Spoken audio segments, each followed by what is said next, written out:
everyone, welcome back. Today we're talking about a game called South of Midnight. I really haven't seen much discussion on this one, but I definitely feel it deserves to be talked about, so let's get into it. South of Midnight is a new action-adventure from Compulsion Games.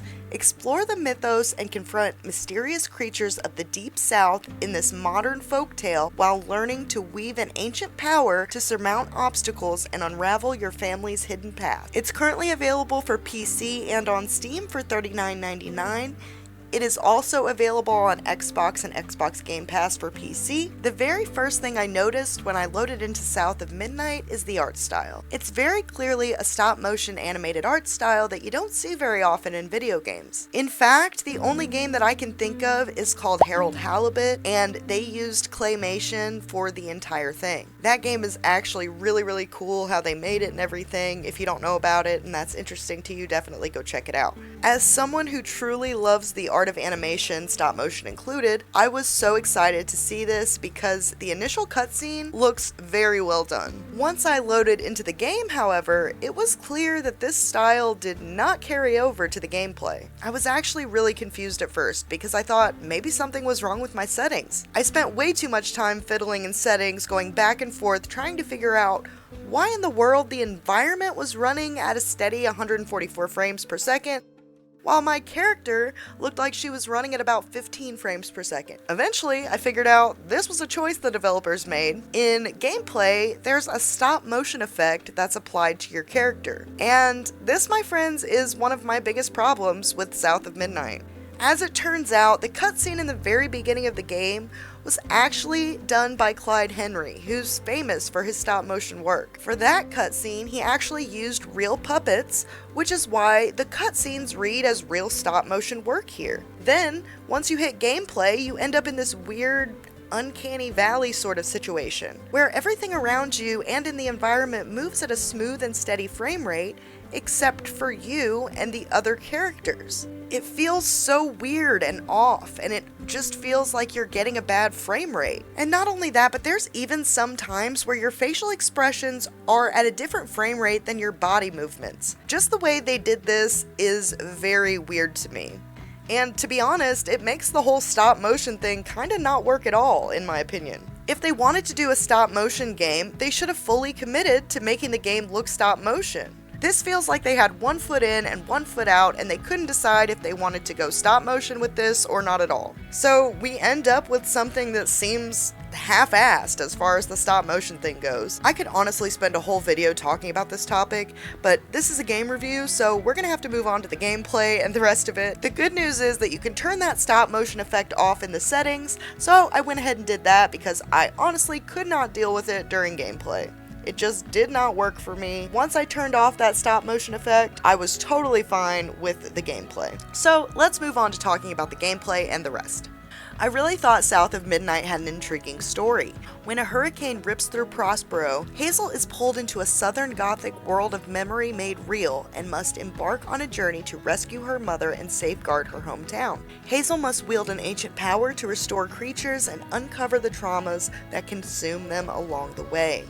And while the story did keep me interested, it was the environment that really hooked me into the game immediately. The environments here are stunning. They are very high fantasy and surreal, in a way that makes you feel like Alice gone down the rabbit hole. And I absolutely love it. It made me want to explore every nook and cranny in the game. And good news, the game definitely rewards you with upgrades for your exploration. Not to mention, the traversal in the game is pretty fun and satisfying, even if it is very linear. Zipping, gliding, and wall running all make for a fun way to get around and explore this gorgeous and immersive world. My main criticism for South of Midnight would have to be the combat. Outside of exploration and traversal, this is going to be your main gameplay element. And unfortunately, I didn't feel like it was all that well done. The enemies here feel like an afterthought to me. You fight the same enemies throughout the entire game. They will throw you a new enemy every once in a while as you continue to progress and upgrade your abilities, but the designs are boring and generic, and even when they add a new enemy, it doesn't feel all that different from the ones that you've been fighting. I found the actual combat to be pretty fun and overall satisfying, especially the more you upgrade. even though it could be a little janky at times, especially with like the lock-on mechanic. Didn't always work how I felt it should. But fighting the same enemies over and over got so stale for me so quickly. The exception to this is of course the boss battles, which does break up the monotony every once in a while, and the character designs for the bosses are pretty nice, but even those fights didn't feel all that fun to me, and I feel like your combat abilities could have been implemented a lot better in a lot of these fights. The game being on the shorter side was actually a good thing for me for this reason, because the characters, the environments, the story, all of that was enough to keep me wanting to play and finish the game, even if I was getting a little bored with the combat. I really enjoyed all the characters in this game and all of the folklore that is included here. The voice acting is really well done. Another unique thing about South of Midnight that I just want to quickly mention is the music. The music in this game, or a lot of it, actually has lyrics that go to what's going on with the story at that time. And to me, it almost made it feel like you were in a musical. And I'm a person that loves musicals, so that was a definite plus in my book. So, would I recommend South of Midnight? Overall, I had a lot of fun with this. I really enjoyed the story, the characters, exploring the environments, and personally, I'm glad that I played it.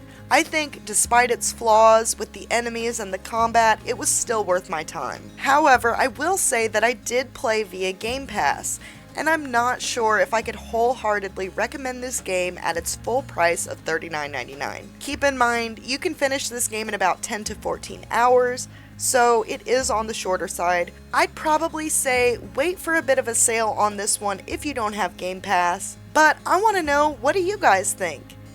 Have you played South of Midnight? If so, what did you think? Do you want to play this game? Let's talk about it in the comments. Let me know your thoughts. That's really all I have for you today, guys. I hope you enjoyed this video. Don't forget to like, subscribe, and hit the bell if you want to be notified about new videos. Thank you so much for being here. I appreciate each and every one of you, and I hope I will see you in the next one.